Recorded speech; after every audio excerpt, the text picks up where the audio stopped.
Greetings, this is Kip Monty from Fist of the Empire, and in this video I'll be showing you around Conqueror's Blade.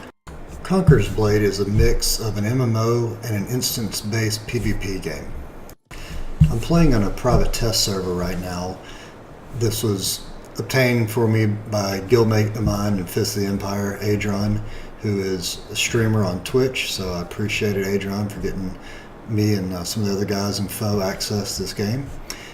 That being said, this being a private server, it's an older build than what will be at launch, so things of course will have changed between the game I'm currently playing and launch.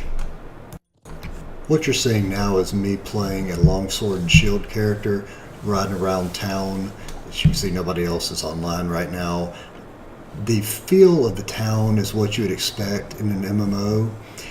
However, the town itself is instanced, and as soon as I go through the city gates, I'd be in a much different version of the game, kind of a top-down RTS type feel of a game.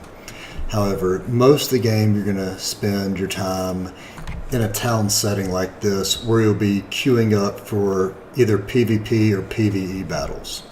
At the time I was playing this build, there were 10 different classes in the game.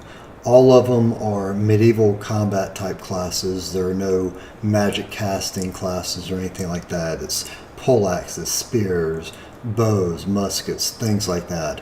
Some of the classes are gender specific, so you'll pick your gender first and then see a list of the classes you can be. If you swap the genders, then a couple will swap. Most of them can be played by any class, but things like dual blades are female only, and so on and so forth. The highlight of this game for me is a mechanic you don't see very often, and that is the combination of an MMO style character that you move around like this guy and controlling of troops at the same time. So during your battles, you're going to have a group of archers or kite shieldmen or whatever that follow you around that you can give specific orders to, which add a whole new element to the game, and it's really a lot of fun. So now let's jump into a PvE style battle. Most of the matches start off with a short cutscene like this just to kind of get you in the mood and show you the setting of what's going on. There's already a big battle that's begun and you're getting ready to enter that battle. Siege mechanics are a very big part of Conqueror's Blade. So at the very start of this battle here, we're inside a fort, we're defending, and we've got our gates, we've got our walls, so the enemy cannot get inside at this point in time. Now they have some siege towers that are approaching that you can try and slow down or destroy. They've got cannons shooting up at you, like the cannon just countered the cannon I was trying to get on. They've got arrow carts, and in each match you can actually bring in one piece of siege or some other item such as a healing potion that you can use one time, and you can't refill that slot until you respawn. So right here you can see that siege tower coming up. I'm hopping on the cannon, trying to knock out some of their cannons until that siege tower gets to us. This map is made for co-op plays, and there's only 2 of us, so eventually we will get overrun. I like that the game is challenging, and the first couple of times I tried this map, even with a partner, I lost, but after I figured out the mechanics a little better and kind of where the enemy was attacking from, me and just a single partner were able to successfully defend the map. As you can see, when I'm firing that cannon, I can zoom in on the cannonball and actually see where it lands. Now here, the siege tower is reached, the drawbridge thing has gone down, and now the enemy is freely able to get up on top of our walls. So there is a group of NPCs that are fighting with me, my allies. They're in blue, and the guys in green are the NPCs that I am controlling. Those are my units. So I brought bowmen to kind of be a back line behind the NPCs there that would be joining me on the front line of this tower. On this particular map, there's actually 2 towers that approach the wall. There's another one a little bit down to my right. My player ally is currently defending that location. Let's talk about mechanics just a little bit. Your character can have 4 different equipped skills at a time. 3 regular skills and 1 that I'm going to refer to as an ultimate. You unlock skills as you level up, buy the correct training book, unlock them, and then you can freely switch between what skills you want slotted while you're in a town.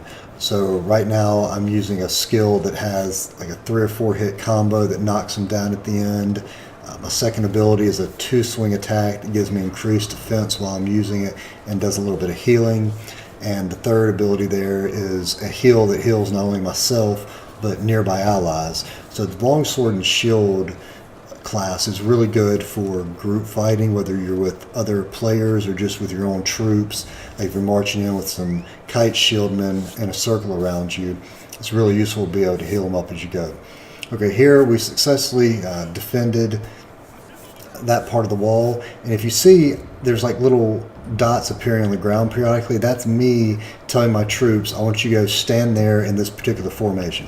So these archers have 2 different formations they can stand in. One is just the straight across 3 rows, and another one's like a V formation. Here you see me about to place my piece of siege that I mentioned earlier. So that's my one piece I carried into battle with me.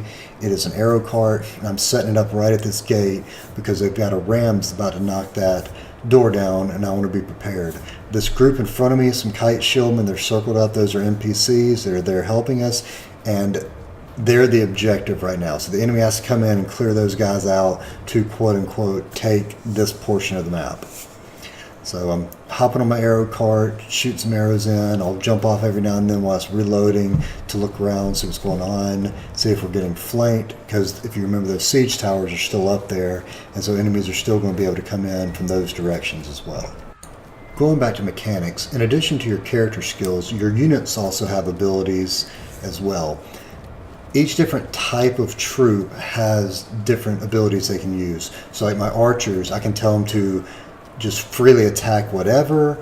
I can tell them to defend a location. I can tell them to shoot arrows into a small cluster, like a radial targeted area effect. And different types of archers can do things like a cover shot, which is just shoot nearby your own character as much as possible. There's no friendly fire to worry about as far as your archers hitting you. So if you're going right into the thick of it, you can use that to have them shoot all around you.